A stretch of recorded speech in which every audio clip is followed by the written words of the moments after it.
Today I'm going to show you how I edit my Instagram photos so they can look like this, or this, or this. Hey, I'm Jen, and honestly, like most of you, I'm pretty addicted to Instagram. I spend most of my free time scrolling on Instagram, or if I'm outside, I'm definitely going to take an Instagram photo. But anyway, today I'm going to show you how I like to edit my photos on Instagram. Obviously, there's so many different ways that you can edit them. But this is what I've found that I've done for the last year or so I thought I would share it around. So this is what my Instagram currently looks like. There's a lot of Japan photos because I just got back from Japan. But yeah, I have a pretty specific style I see, like a lot of greens, a lot of blues, some warm tones in there. I edit them all pretty much the same. So yeah, I'm going to show you exactly how to do that, but if you like what you see here, please go over to Instagram and follow me or message me to tell me you've watched this video. So hopefully I can still talk to you there, but I bet I get distracted by my phone. So first up, what I do is obviously I go out and take a lot of photos, and I emphasize a lot because it really takes a lot of photos to find just the one great shot. Especially when you're awkward like me and you don't really know how to pose. Yeah, so I take those photos on my G7X or sometimes my old DSLR from high school, and then I just wirelessly transfer them to my phone from my computer or my camera. So yeah, we got the photos there. Then I go into my photo editing apps. These are the ones that I use. Today I'm going to go through 3 of the apps, but if you want to see any more of the other apps, I will totally make another video. Just request it in the comments below. So the first one that I'm going to take you through is VSCO. I've always said VSCO, but I see that everyone on YouTube says VSCO, so just acknowledge anything that I say in this video and just know that I mean VSCO. So basically I got the paid version of VSCO. I kind of got the free trial and I forgot to unsubscribe, so I got stuck paying $37 or whatever it was. But honestly, I love it so much and use it all the time that I feel like it wasn't a bad thing. I even renewed it this year because I loved it so much. So I got the paid one, but just know you can do a lot of this stuff with the free one anyway, because I was using the free one for a long time and it was amazing anyway. Okay, so to import photos, you can just press this little plus button here, and yeah, you can go through and click any of the photos that you want to put in VSCO, but obviously you already saw that I have them there, so we'll just go back. So how you get to edit them is you press on the photo you want to edit, and then you press this second button here, and you'll go into editing. So first thing you want to do is go through the filters and find one that looks really good with your photo. You can pick a lot of them. There's so many in the paid app, but there's not as many in the free one, but still good enough ones. Honestly, it doesn't really matter too much because you can edit it up a little bit more in the next step. But I always end up going for the C section, which I think pretty much everyone uses. And I'm just basic like that. So here's the C section. A lot of people use C1. I use C7. It's quite a bit darker than the rest of them, and I just like how the colors show up. But you could definitely export the photo just how it is here. That's the original and that's with the filter. But I like to take it one step further. So you go across to the next tab at the bottom, and here you got a lot of different types of things that you can adjust and change. So first up, I changed the exposure. Now this photo is already pretty dark, but most of the time I do bring it down so I can see all the colors properly. I might keep this still pretty bright. So yeah, I keep it like that. Sorry if my VSCO looks a little bit different than yours. I kind of think I moved around some of these adjustments. I can't really remember which way they were. So if your VSCO looks a bit different, that is why. But yeah, go into HSL. And this is where you can adjust specific colors. Now, generally with all my photos, I have kind of this formula that I do with all of them, where I make all the cool colors really desaturated and the warm colors saturated. So feel free to use the same step if you want, or you can make it different for yourself. You can make the blues really bright, which is what a lot of people do. And yeah, first off, I'm going to start off with the greens, and what I'll do is desaturate them with that middle bar to about there. I think there. And I always bring them down so they're a bit darker as well, so you can really see the depth of the green. Obviously you can move all these around to choose what kind of tone of green you want, but I normally keep it in the middle. Then with the blues, again, I desaturate it like quite a lot. As you can see, the dress, it gets very saturated, very desaturated. So I keep it desaturated, which is pretty controversial on Instagram because everyone likes to have their bright blue skies, but I like to bring them down. And then you can change the hue of it. Not that you can really see it, but I'll keep it around there. And then the lightness, I usually bring it down so you can see the sky a bit more. But for this one, I want the dress to pop, so I'll probably bring it up a little bit. Now this photo is pretty good for this example because we basically got all these colors here in the flowers. So if I move over to the yellow here, you can see with the lightness that I'm changing the yellow of the flowers, and I'll probably keep it around there. Keep the saturation mainly the same. Maybe I'll boost it up a bit. We want them to really pop. And now the orange is the next color in the flowers, so we can really saturate it, but you want to be very careful with these colors because they are the colors that are in your skin. So you don't want to look too tan or crazy. So yeah, you can darken it, you can lighten it. I'll probably keep it around there just to lighten the skin a little bit more and still keep the flowers looking good. And then reds is in the middle of the flower, so yeah, I'll keep it maybe a bit brighter. And so that is what I typically change with all my photos. I keep it pretty much like that for all of them, depending on what colors are in the photos. But yeah, this is how it ended up, and this was the original. I always love doing this. It's like magic. Boom! Okay, so anyway, press the tick, and that could pretty much be good to go. Next up, I try this one here, this tab, H and S, which is the highlights and shadows, and I normally boost up the highlights quite a bit to around 9 or 10, and it really just puts in more definition into the highlights, so you can see more in the sky there. See? Bing! The shadows I don't really touch too much. I'll probably bring it up like 1, but yeah, it lightens it a lot, but it also makes the photo look a little bit funny, so I don't try to do that a lot. So yeah, press tick. Then you got all these other adjustments. Don't really click on too many of them. The white balance I do change a bit. Maybe we'll make this a little bit warmer. So you could go warm, you could go cold. Don't really touch the tint. But yeah, there we go.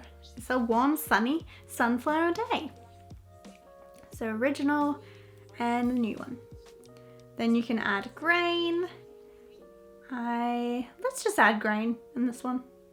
Normally I don't add it too much, but if you're gonna be a true VSCO girl, that's what you do. And if you want, you can add fade. Now pro tip, if you add fade to most of your photos, all your photos in your feed are gonna be very cohesive. So if you want your photos to match in your feed, you wanna add this bad boy.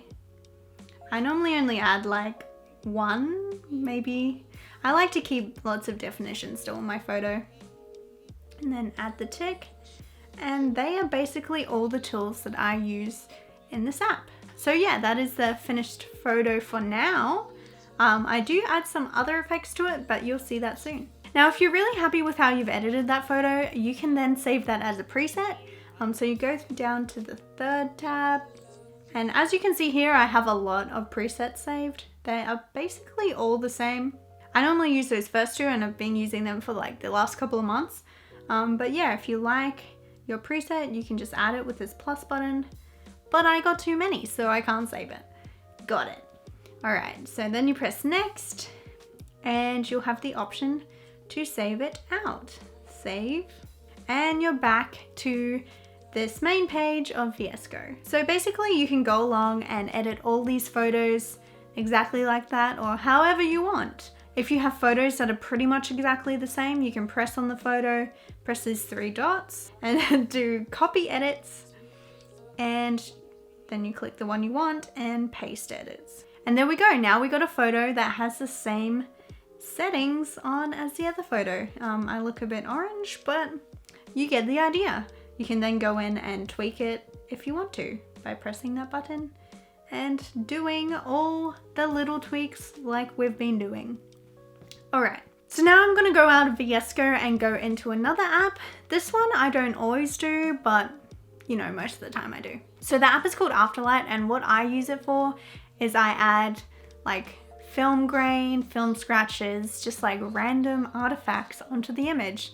You can also use it to like clarify your image a little bit more, which I find is not something that VSCO does. So yeah, I'll show you how I use it now. So I'll grab that flower photo, and this is what Afterlight looks like. So down the bottom you got all the different menus. Sometimes I'll press this second one, and sometimes I'll clarify the image if I'm feeling like it's not too poppin'. So yeah, it really brightens it up a lot. Kind of brings up the shadows and everything. I won't use it on this image, but it's good to know that it's there. Oh yeah, also this app, I think I bought it. It's like $1 something. So it's not gonna break the bank, but yeah, just thought I would let you know that I paid for it. Majority of the time I don't use any of these tools down the bottom here, but just know you could use these tools instead of VSCO. Yeah, you could just use this app, I guess. Mostly I use this third menu, so this one down here with the 2 dots. And what I use the most is dust. So in here, you can add dust to your photo. Hopefully you can see that. Off, on. It adds just little specks and shit to your photo. I don't normally keep it like full on dusty. I'll keep it around like 65%. It's kind of hard to see in this photo because it's just showing up on the flowers, but yeah, you can press it again to kind of rotate it around. Rotate, rotate, rotate.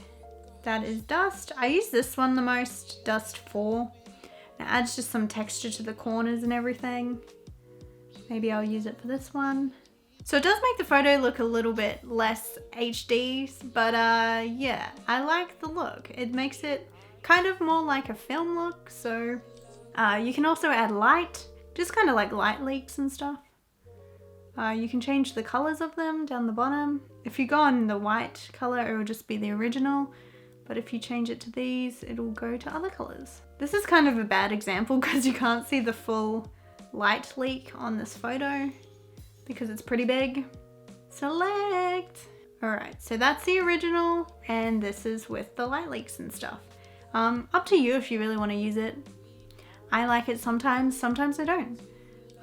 You can also add color shift, which is like 3D effect. You can like pull it to the sides, move it around, make it trippy. I normally just use that effect if I'm making a story and I just want it to be like unclear, but I don't normally do it in a post. And then you got chroma, which is just kind of, I don't know, a bubble effect. Yeah, that actually looks kind of cool. Maybe I'll leave it like that. I like that. I should have done this on the original post. I posted it yesterday.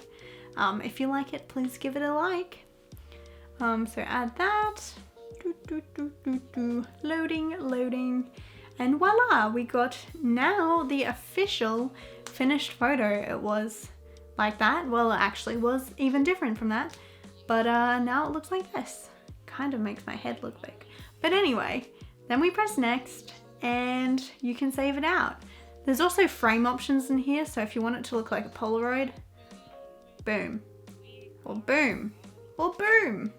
Kind of works only really with this one, but yeah, I'm gonna cancel that. And you just save it out. So the last app I use is Plann, which is like a planning app, so you know what your feed's gonna look like. The reason why I use Plann instead of other apps is because you can put in as many photos as you like, I think. And most of the other apps, you could only put in like 12 photos or you had to like upgrade to a plan. And I wasn't paying for this. This is free. So what you can do is you can add in all your photos you want to put in here. You just press the little add button, you press device, and you got all your photos there and you just click the ones that you want. Beep, beep, beep, beep. Just kidding, I'm not gonna import them. But yeah, you press done and everything. I got all my photos here, just lots and lots and lots of photos. A lot of photos that have been there for months and months and I still haven't posted because I just simply have too many photos and I just keep taking more. So they're waiting, but I don't think they will even make it onto the gram or not. Just keep scrolling down and this is where we're up to. I posted the flower photo yesterday and this is where I'm up to. So what you can do here is you hold the photos that you want to move around and move them around into place. Honestly, I spend way too much time just trying to plan this out when I should just post photos, and I'm currently not sure which one to post for today. It's either gonna be this one, I think, maybe this one, maybe this one. Yeah, maybe this one. I like have had this sitting here since like March, so, but yeah, it's really up to you how you want your feed to look. I've kept it with a lot of these kind of colors, if you can tell, and yeah, you can plan out exactly how you want it. So yeah, from there I post my photo. I don't actually post it from Plann, I post it on Instagram. But yeah, I don't really need to explain to you guys how to post a photo to Instagram, but here is the gram right now. Feel free to follow. And yeah, I keep it with all the same kind of tones, keeping the greens really dark, the blues kind of dark, very desaturated, lots of yellows. I feel like this year I'm really improving with the gram. I've really been in front of the camera more than I ever have in my life. Normally, I'm behind the camera taking photos of Lauren, but now Lauren's taking photos of me. So now my gram is just full of me. Yep. So yeah, honestly, the way to improve on Instagram is just like using a lot, taking a lot of photos, and yeah, you should improve. So that is how I take my photos from this to this. Let me know in the comments if there's any other apps you want me to walk you through or whatever. I am very happy to help with any of your Instagram needs. Feel free to send me any DMs for questions in Instagram or like tag me if you've used these tips. Also, if you want any tips on how to pose, especially as an introvert, I've made a video here or wherever. So feel free to check that one out too. But anyways, I have been Jen, and if you haven't already, please subscribe or follow me on Instagram. And until next time, keep wondering.